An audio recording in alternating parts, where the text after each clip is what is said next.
as an individual, we are all sinners. But salamat po kay Lord, pinatawad ang ating mga kasalanan. Amen po ba doon? At dahil po kay Jesus, niligtas niya po tayo at tayo po'y may lugar sa langit. Marami nagsasabi, dapat ito religion mo. Hindi. Mali ang religion na yan. Ito tamang religion. Hindi, mali yan. Dapat ito. Pero, hindi talaga relihiyon ang hahanapin sa iyo ng Diyos. Relasyon. In Ephesians chapter 2, verse 8 and 9, nakalagay po ron, sapagkat dahil sa relihiyon, kayo ay naligtas. Yun po ba ang sabi? Pakibasa niyo po ulit. 1, 2, 3, go. Kayo ay naligtas sa pamamagitan ng, again, pananampalataya. It's all about God.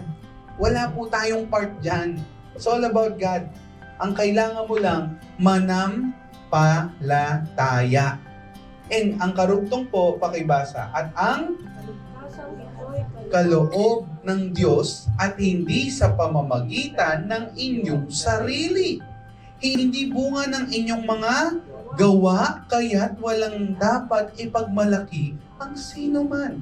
Hindi mo pwede sabihin, nag-church kasi ako kaya ako ligtas. Hindi, maka-Diyos kasi ako, kaya ako ligtas. Hindi po. It's all about God. It's all about Jesus. Kaya po tayo ay naligtas. Dahil mabait si Lord sa atin, binigay niya po ang kanyang bugtong na anak na si Jesus para iligtas po tayo. Hindi nga tayo mabait, pero tinuring na anak dahil kay Kristo.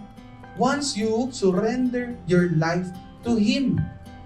And ito po ang maganda. Binigay sa iyo si Kristo para iligtas ka. In Romans chapter 8 verse 32, kung ang sarili nga po niyang anak ay hindi niya pinagdamot, hindi niya pinagkait, sa halip ay ibinigay para sa ating lahat, hindi kaya niya ibibigay rin sa atin ang lahat ng bagay? Hello? Kung si Jesus nga, hindi pinagdamot, binigay para iligtas tayong lahat. Hindi kaya niya kayang ibigay din yung sagot sa problema mo? Di ba kaya rin naman ng Diyos ibigay yung mga pangarap mo? Hindi porkit hindi dinidinig ang prayer mo, sa tingin mo si Lord madamot na. Di ba? Hindi madamot po ang Panginoon. Generous po ang Lord. Kaya huwag mong isipin na hindi natutugon ang prayer mo, hindi na siya generous. Kung si Jesus binigay, hindi kaya niya kayang ibigay din ang lahat ng bagay.